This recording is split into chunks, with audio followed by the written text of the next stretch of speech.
Over 20 years later, the iconic toy brand's biggest fans are now grown-up it girls.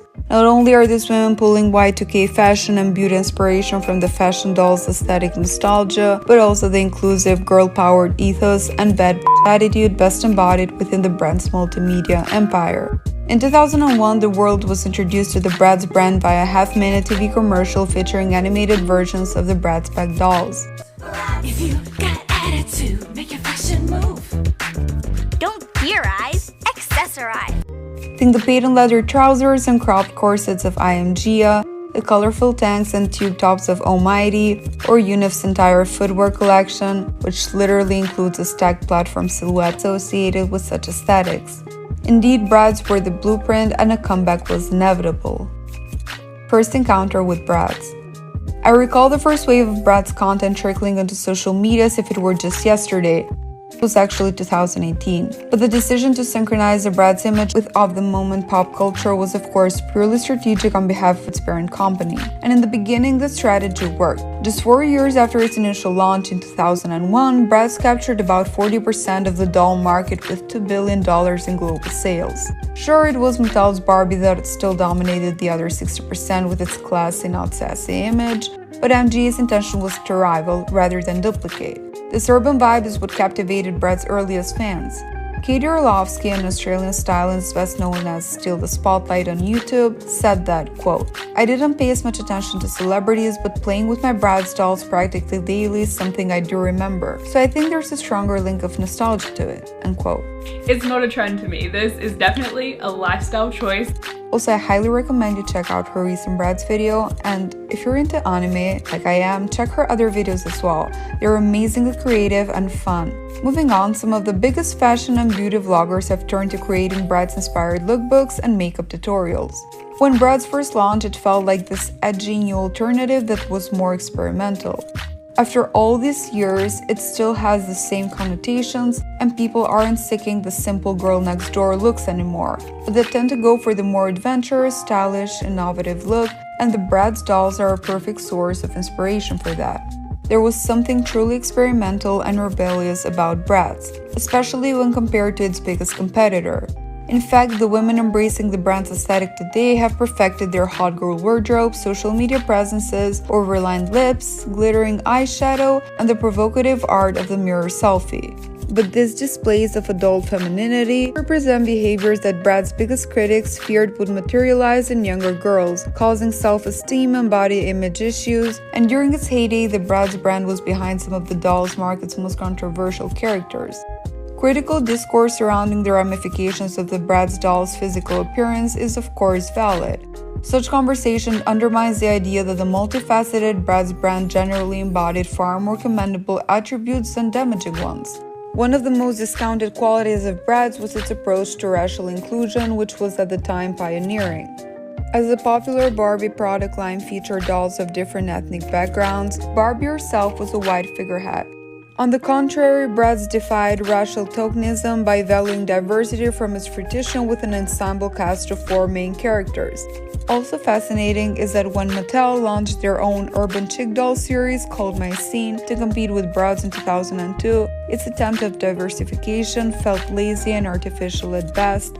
And though the My Scene dolls personified Y2K trends in a similar fashion, its series is imperceptible when compared to that of Bratz, the latter remaining an arguably more resonating brand. At the time Bratz introducing dolls, they represented girls from different backgrounds with different personalities that had a huge positive impact on young girls, showcasing powerful female figures and showing our generation that we can all embody that, rather than highlighting only one stereotype to take on that role. The Bratz movies showed how the girls would always help each other and truly gave off an "I don't need no man" vibe, which is really refreshing from the constant Barbie or even Disney movies, where a romantic relationship is a must. Indeed, the 4 characters were written into storylines of both relatable teenage drama, balancing prom season with final projects or auditioning as a band for the school talent show, and fanciful adventures like journeying to London. Motives of female friendship, ambition, and independence were central to each Bratz narrative, revealing the brand to be an uplifting source of girl-powered motivation.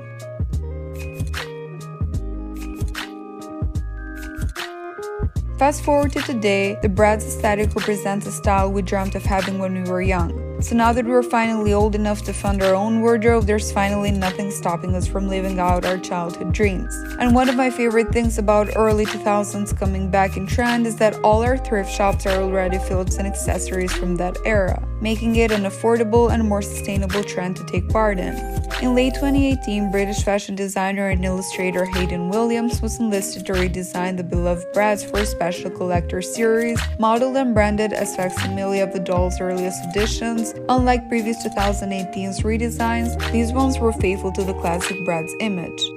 For the toys parent company, the decision to turn to an up-to-the-minute millennial creative like Williams, whose collaborations include artwork for style icons like Rihanna and Naomi Campbell, to a 90s-inspired collection with Misguided, this translated as the brand's final recourse to connect with not just with Gen Z, but even adult fans who still crave the cool girl nostalgia of the Y2K Bratz vibe social media presence.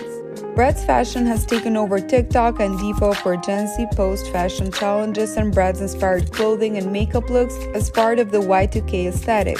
2 years ago, Bratz experienced a second wave of popularity when makeup artists, beauty influencers, and more began recreating the doll's vibrant eyeshadow and glossy lips on Instagram. By 2020, Bratz challenge had surpassed the beauty space and made its way to TikTok, where today it has more than 160 million views. Today's style-minded fans are fully on board with the trend, recreating outfits worn by their favorite doll to the soundtrack of the brand's theme song. Founder of popular fashion label called Gaia, worn by Emily Ratajkowski, Ariana Grande, and Hailey Bieber, grew up with Bratz dolls like many Gen Z and millennials did. Years later, Cult Gaia is responsible for the most recent Bratz doll-like trend, the pin top.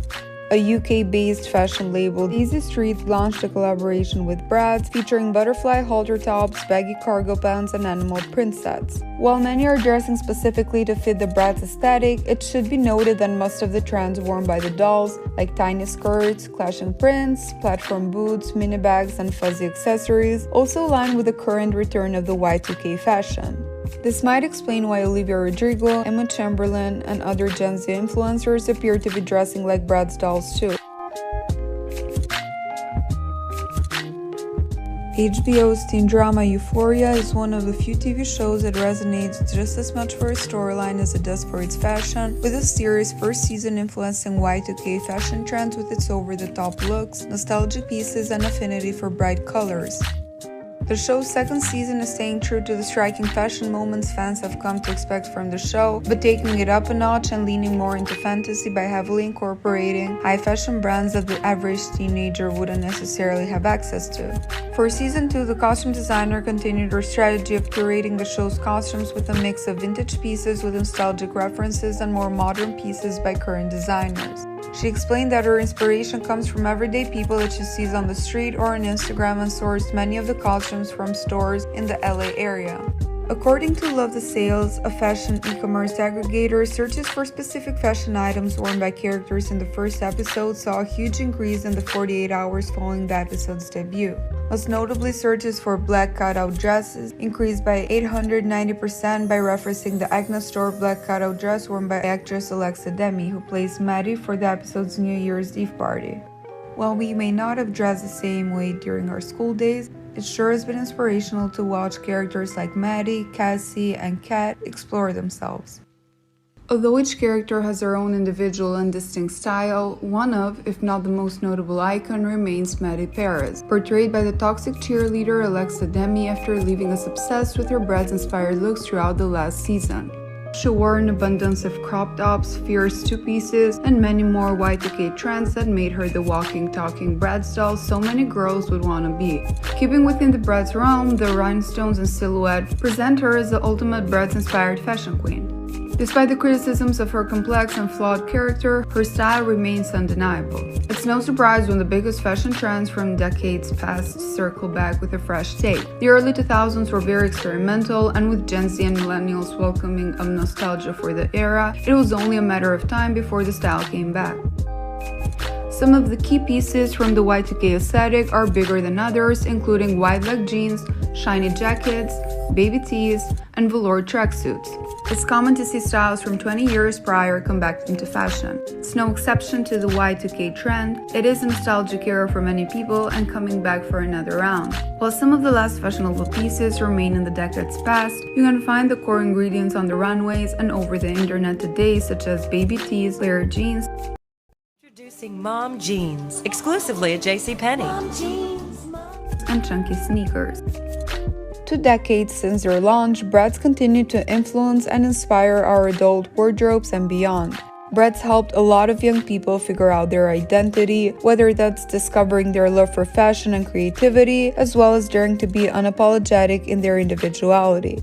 Alongside social media platforms, our clothing is becoming less curated. The Bratz aesthetic is inspiring people to explore their individualism through fashion, and the nostalgia is also pushing forward a culture of self-empowerment through feminine expression. Thank you all so much for watching, and I really hope you enjoyed this video. I really like looking at different versions of an animated character or characters or movies. It is really fascinating and interesting to see how such well-known characters can have such a big influence and impact on our lives and not just fashion. Comment down below if you have a favorite character or a specific topic that you would like me to cover next. Don't forget to like and subscribe, and I hope to see you soon. Bye!